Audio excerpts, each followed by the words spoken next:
ایک بہت مشہور ڈاکٹر تھا، مثال کے طور پہ اس کا نام ڈاکٹر احمد تھا. ساری زندگی اس نے بڑے آپریشن کیے، اس کا بڑا نام تھا. اب حکومت نے اعلان کیا کہ اس کو گولڈ میڈل دینا ہے، لائف ٹائم اچیومنٹ ایوارڈ. پوری زندگی اتنا کام کیا، اس ڈاکٹر کو ملک کے دارالحکومت میں بلایا جائے گا اور ایک بڑی تقریب ہوگی اور اس کو گولڈ میڈل دیا جائے گا. ڈاکٹر بڑا خوش کہ اتنا بڑا ایوارڈ ملنے والا ہے. ڈاکٹر صاحب نے فلائٹ بک کی، جہاز میں بیٹھے. جیسے ہی جہاز اڑا تو کچھ دیر کے بعد موسم خراب ہو گیا اور جہاز میں کوئی پرابلم ہو گئی. تو جہاز کو راستے میں کسی چھوٹے سے ایئرپورٹ پر اتار لیا گیا.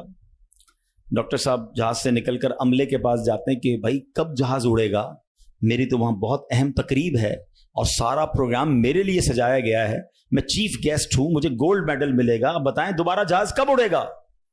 کثر چھوٹا سا ایئرپورٹ ہے، جہاز کا پرابلم بڑا ہے، اتنا جلدی ٹھیک نہیں ہوگا. آپ کو اگر پہنچنا ضروری ہے تو آپ کو ایک گاڑی لیں کرائے پر اور بائی کار چلے جائیں، آپ پہنچ جائیں گے اپنی تقریب سے پہلے. ڈاکٹر نے کہا یہ بھی آئیڈیا ٹھیک ہے، جہاز کے انتظار میں کہیں میرا پروگرام ہی مس نہ ہو جائے.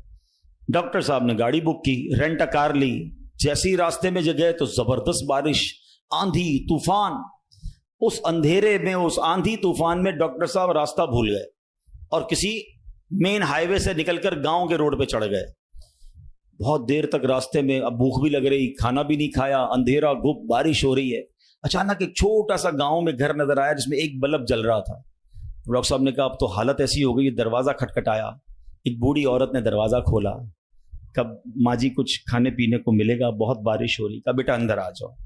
وہ اندر چلا گیا. ماں جی نے بڑی محبت سے اسے پانی بھی دیا، کچھ کھانے کو بھی دیا. تھوڑی سانس میں آئی تو ڈاکٹر نے دیکھا کہ برابر پہ بستر پر ایک نوجوان لیٹا ہوا تھا. کہا ماں جی یہ کون ہے؟ کہا بیٹا میرا بیٹا ہے. کیا ہو گیا اسے؟ کہا اس کو بہت بڑی بیماری ہے. ماں جی علاج کیوں نہیں کرواتی؟ ماں جی کہتی میں نے گاؤں کے ڈاکٹر کو دکھایا ہے، ڈاکٹر کہتے ہیں ہمارے وطن میں ایک ہی ڈاکٹر ہے جس کا نام ڈاکٹر احمد ہے، وہی اس کا علاج کر سکتا ہے. مگر بیٹا میں غریب ماں ہوں، میں اپنے بیٹے کو کہاں سے ڈاکٹر احمد کے پاس لے جاؤں؟ نہ پیسے ہیں نہ کرایہ ہے. بس روز اللہ سے دعا کرتی ہوں اے اللہ تو کارساز ہے، میرے بیٹے کو شفا دے دے یا ڈاکٹر احمد کے پاس پہنچا دے. ڈاکٹر احمد رونے لگا.